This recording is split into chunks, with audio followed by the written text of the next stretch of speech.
Hello दोस्तों, कैसे हैं आप लोग। एक बार फिर से स्वागत है आप सभी लोगों का आप सभी के अपने चैनल सपोर्टिंग आप फार्मेसी में। तो दोस्तों, जैसा कि आप लोग जान रहे हैं, बी फार्मेसी 6 सेमेस्टर वालों का फार्माकोलॉजी थर्ड का यूनिट सेकंड चल रहा है। यूनिट सेकंड में आज हम लोग स्टार्ट करने जा रहे हैं सल्फोनामाइड एंड कोट्रिमॉक्सजोल। लेकिन इसके पहले हम लोगों ने क्या कंप्लीट कर लिया है और आज के लेक्चर में क्या टोटल पढ़ेंगे, उसको जानने से पहले एक बार आप सभी लोग अपना सिलेबस निकाल लीजिए। फार्माकोलॉजी थर्ड का आपका ये है सिलेबस, जिसमें यूनिट फर्स्ट कंप्लीट हो गया है और यूनिट सेकंड में हम लोगों ने कीमोथेरेपी टोटल कंप्लीट कर लिया है।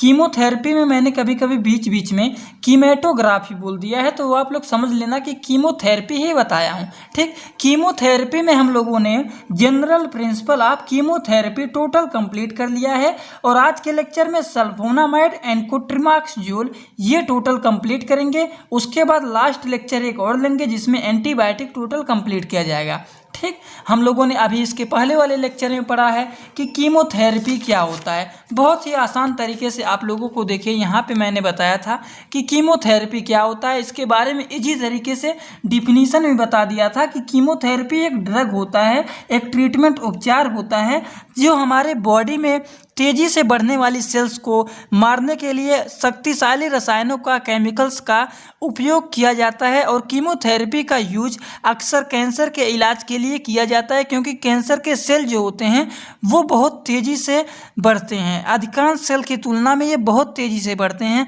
और ये कई प्रकार के ड्रग्स अवेलेबल हैं मार्केट में। कैंसर के बारे में देखिए, यहाँ पे मैं बता भी दिया था कि ये क्या होते हैं, ये अनकंट्रोल डिजीज होते हैं। ये अनकंट्रोल सेल होते हैं, बढ़ते धीरे धीरे करके पूरे बॉडी में चले जाते हैं। तो कीमोथेरेपी के बारे में टोटल अच्छी तरीके से बता दिया है। पहला लेक्चर अगर आप लोग नहीं देखे हैं तो एक बार जरूर जाके देख लेना, तब आगे ज़्यादा आप लोगों को समझ में आएगा। ठीक, तो सल्फोनामाइड एंड कोट्रिमॉक्सजोल हम लोग चलिए स्टार्ट करते हैं। सबसे पहले हेडिंग डालेंगे सल्फोनामाइड।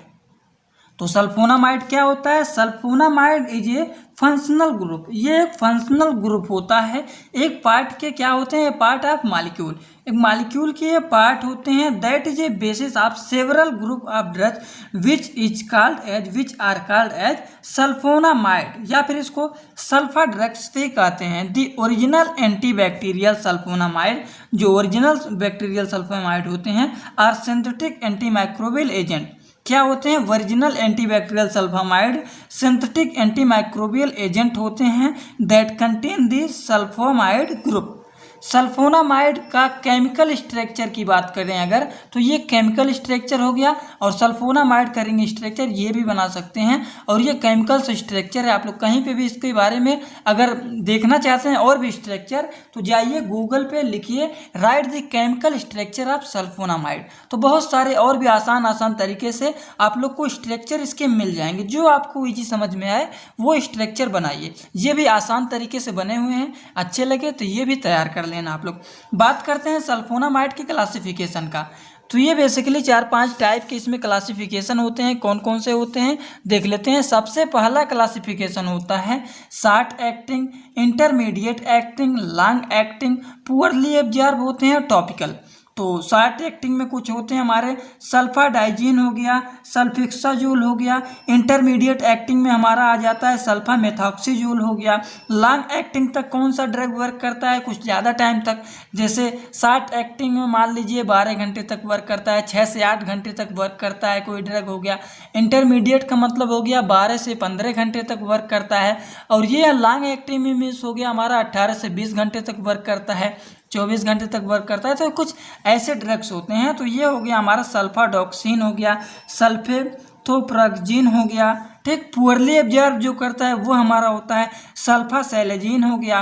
टॉपिकल होता है हमारा सल्फा एसिटामाइड, मेफिडनीड हो गया, सिल्वर सल्फाडाइजीन हो गया। ये सब टॉपिकल ड्रग होते हैं। तो ये कुछ क्लासिफिकेशन हो गए हैं सल्फोनामाइड का।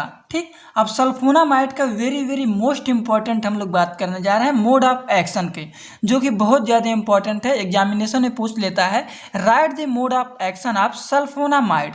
तो चलिए देखते हैं मोड ऑफ एक्शन इसका सल्फोनामाइड का। तो सल्फोनामाइड का हमारा मोड ऑफ एक्शन जो है ये पेट्रीडिन प्रेशर और PABA। PAB का मतलब क्या होता है? Para amino benzoic acid.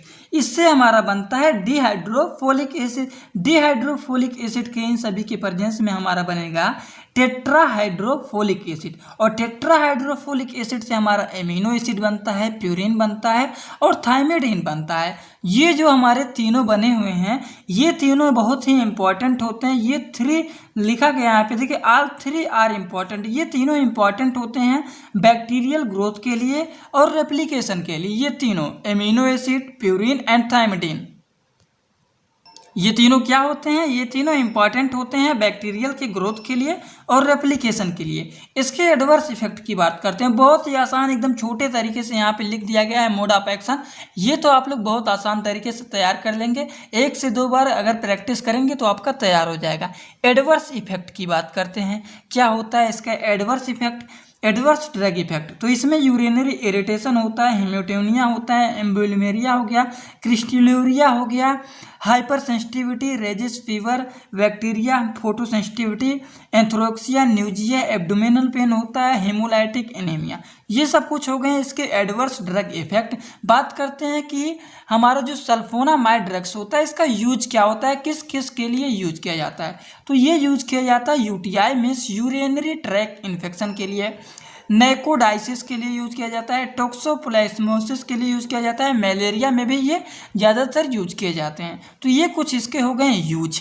अब हम लोग बात करने जा रहे हैं दूसरा, सल्फोनामाइड के बारे में बात टोटल कर लिया। अब बात करने जा रहे हैं कोट्रिमॉक्सजोल। कोट्रिमॉक्सजोल क्या होते हैं, किसका कम्बिनेशन होता है? ये देखिए, cotrimoxazole is a combination of trimethoprim and सल्फामेथॉक्सीजोल।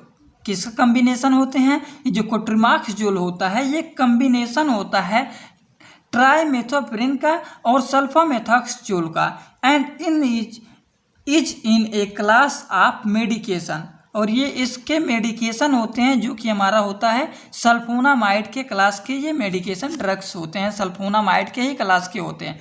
क्या होता है कोट्रिमॉक्सजोल? कोट्रिमॉक्सजोल एक कम्बिनेशन होता है ट्राइमेथोप्रिन का एंड सल्फामेथॉक्सजोल का, and is in a class of medication is called a sulphonamide. ये वर्क करता है, किसके द्वारा वर्क करता है? Stopping the growth of bacteria. Bacteria के ग्रोथ को स्टॉप करने के द्वारा ये क्या करता है, इसी के लिए ये वर्क करता है कोट्रिमॉक्सजोल। बैक्टीरिया को ग्रोथ को कम करे, वही हमारा काम करता है कोट्रिमॉक्सजोल। मैकेनिज्म ऑफ एक्शन की बात करते हैं, क्या होता है इसका मैकेनिज्म ऑफ एक्शन? तो वो देख लेते हैं। मैकेनिज्म ऑफ एक्शन में इसमें पीएबीए क्या होता है? Para amino benzoic acid. Sulphonamide जो हमारा है, इसके क्या होता है? इससे हमारा होता है डिहाइड्रोफोलिक एसिड। डिहाइड्रोफोलिक एसिड से हमारा टेट्राहाइड्रोफोलिक एसिड बनता है। इसमें 60 नोट थोड़ा सा जानना जरूरी है, जो कि ये क्या होता है? Give synergistic effect equal to block sequential step. ठीक, अब हम लोग थोड़ा सा बात करने जा रहे हैं कोट्रिमॉक्सजोल का एडवर्स इफेक्ट। हम लोगों ने देख लिया कोट्रिमॉक्सजोल क्या होता है, क्या इसका कॉम्बिनेशन होता है, इसका वर्क क्या होता है, इसका मैकेनिज्म ऑफ एक्शन क्या होता है। अब बात करने जा रहे हैं हम लोग थोड़ा सा एडवर्स इफेक्ट और यूज। क्या होता है कोट्रिमॉक्सजोल का एडवर्स इफेक्ट, क्या होता है कोट्रिमॉक्सजोल का यूज, ये जानना थोड़ा सा जरूरी है। तो क्या होता है एडवर्स इफेक्ट? इसका एडवर्स इफेक्ट दोस्तों होता है nausea, vomiting, headache, allergy, skin rashes, folate deficient patient, megaloblastic anaemia, AIDS patient face more ADR of cotrimoxazole. उसके बाद कंट्राइंडिकेटेड इन प्रेगनेंसी, टेट्रोजेंसिटी। तो ये कुछ इसके हो गए एडवर्स इफेक्ट। यूज किसके किसके जगह पे आ जाता है? कोट्रिमॉक्सजोल यूज किस लिए किया जाता है? यूटीआई में यूज किया जाता है, urinary tract infection, RTI respiratory tract infection में भी ये यूज किया जाता है, और टाइफाइड में भी यूज किया जाता है, कैंक्रोराइड में भी ये यूज किया जाता है। आई होप आप लोग को समझ में आ गया होगा कि सल्फोनामाइड क्या होता है, उसके केमिकल स्ट्रक्चर क्या होते हैं, उसके बाद सल्फोनामाइड का क्लासिफिकेशन क्या होता है, सल्फोनामाइड के बारे में टोटल जान लिया है, सल्फोनामाइड का मोड ऑफ एक्शन क्या होता है, एडवर्स इफेक्ट क्या होता है, यूजेस क्या होते हैं। उसके बाद हम लोगों ने जाना है कोट्रिमॉक्सजोल क्या होता है, इसका मैकेनिज्म ऑफ एक्शन क्या होता है, थोड़ा सा नोट्स भी यहाँ पे बता दिया हूँ। उसके बाद इसके एडवर्स इफेक्ट क्या होते हैं और इसके यूज क्या होते हैं। दोस्तों ये टॉपिक थोड़ा सा इंपॉर्टेंट है आप लोगों को एग्जामिनेशन के लिए, क्योंकि एग्जामिनेशन में कभी कभी ये 7 नंबर में पूछ लेता है, write detail note on sulfonamide and cotrimoxazole. ये 7 नंबर में एग्जामिनेशन में ज़्यादातर पूछ लेता है, तो ये आप लोग थोड़ा सा टॉपिक अच्छी तरीके से पढ़ लेना। कोई भी डाउट हो तो कमेंट बॉक्स में ज़रूर बता देना। अब आप लोग का केवल इस यूनिट में एक चैप्टर और बच रहे हैं, जो कि है एंटीबायोटिक। एंटीबायोटिक के बारे में आप लोग टोटल पढ़ लिए हैं, किसमें? मेडिसिनल केमिस्ट्री में पढ़े हुए हैं, ठीक है, लेकिन यहाँ पे दिया गया है तो इसका एक लेक्चर और मैं लूँगा, तब आप लोग का यूनिट 2 टोटल कंप्लीट हो जाएगा। ठीक, तो चलिए एक लेक्चर में ये भी कंप्लीट कर दूंगा। लेकिन अगर आप लोग को आज का वीडियो पसंद आया हो तो वीडियो को एक लाइक जरूर कर देना और अपने सभी दोस्तों के पास शेयर कर देना। और हाँ, आप लोग टेलीग्राम ग्रुप में अगर नहीं ज्वाइन है तो वहाँ पे जरूर ज्वाइन हो जाना, क्योंकि मैं वहाँ पे PDF बना कर सभी नोट्स वहाँ पे शेयर कर रहा हूँ। तो आप लोग वहाँ से जल्द से जल्द जाके सभी नोट्स कलेक्ट कर लीजिए। चलिए दोस्तों, thanks for watching my video. Like, comment, share and subscribe this channel.